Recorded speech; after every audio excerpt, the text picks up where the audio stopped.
Hi, Liz Doyle, the Positive Change Coach here. Now, I'm coming on with a bit of a vulnerable video. I'm going to see how it goes because it's completely off the cuff.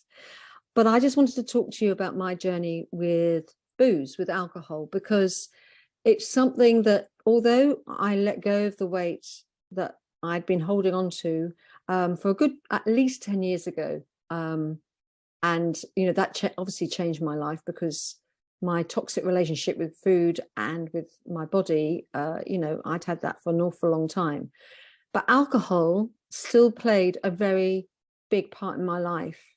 And I just wanted to talk to you about my journey or just a part of it, because otherwise we haven't got all night, have we? But it's really important to me to share that because, well, one, I felt like a complete hypocrite as being a positive change coach, sharing my work and still feeling dependent on drinking.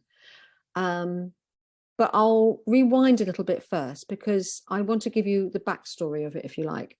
And I used what I shared in my 21 days to letting go of the weight. I did that to let go of that toxic relationship with booze. And I wish I didn't name it let go of the weight, because it's so much more than just letting go of the weight. It can be letting go of any habit that is not doing you any good whatsoever, basically. So it doesn't even have to be food or drink. It could be work. It could be gambling.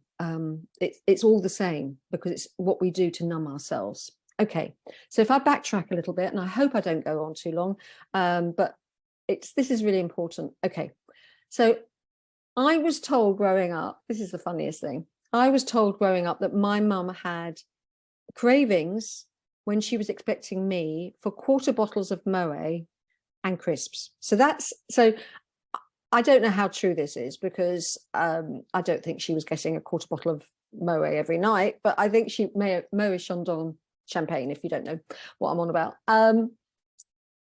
But it always made me laugh, but it gives you an idea of how much alcohol was played in my life. So I don't want to have some sort of sob story here. I don't want to be a victim. It wasn't like she was she was an alcoholic, because she wasn't.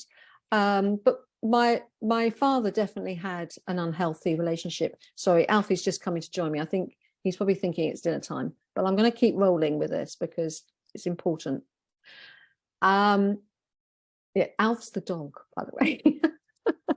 So, but I grew up in and this again isn't not a, I think I'm allowed to say it because being Irish, I can say it, but growing up in a second generation, I was second generation Irish. Both my parents were Irish, and we grew up in a house that alcohol was there all the time. It played a huge part in my life. I actually thought, and this is how we get so warped with the idea around alcohol, was that we were more interesting because when people came around, my dad offered people a whiskey, say, or a drink rather than a cup of tea. Now I think I've realized, obviously over the years, that is so sad, but I really, really felt that. I thought it made us more interesting, more exciting. Everything revolved around alcohol. So I won't go on about that how it then affected me was everything revolved around my life as I got older and older around alcohol. And we are brainwashed from society. I've realized this over the years, how brainwashed we are, that we only have more fun if we have a drink. We're only more acceptable. Our inhibitions are lessened when we have a drink. And is that necessarily a good thing? We're more interesting when we've had a drink, and that definitely isn't necessarily the case. But do you know what I hope you get the drift of what I'm talking about. So I really saw alcohol as a friend for a long, long time. And I still feel the shame around that. But it was a friend. When life was really, really bad, without getting too emotional, I won't go into the details, I would use alcohol to numb the feelings that were going on.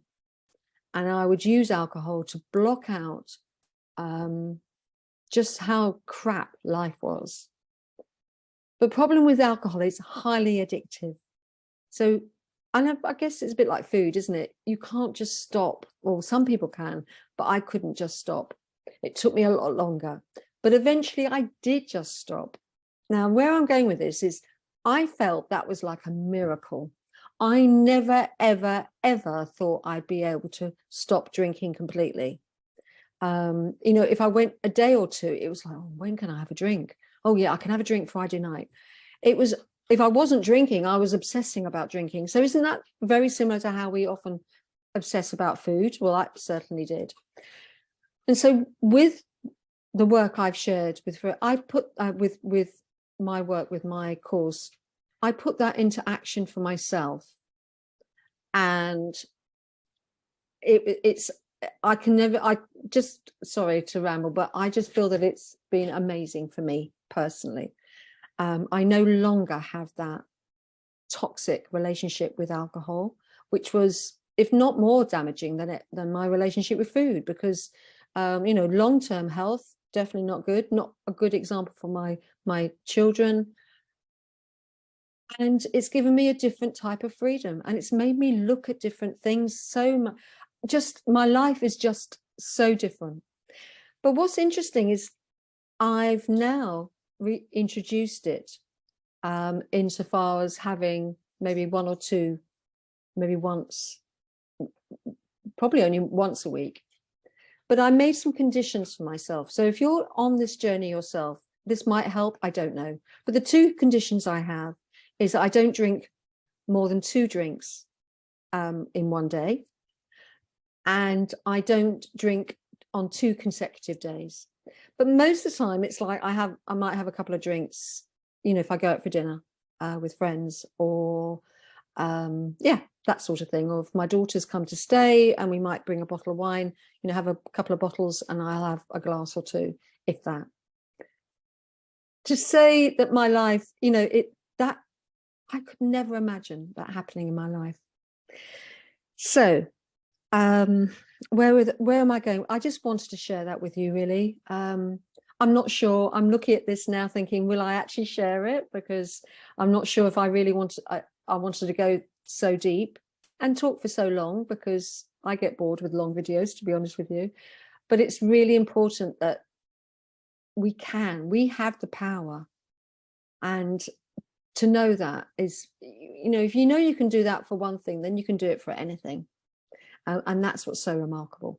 So please, I'd love to hear what you think. If you've been on a similar journey, you're struggling at the moment, because so many people are, and we don't need to be. Anyway, much love, and I'll catch up with you soon.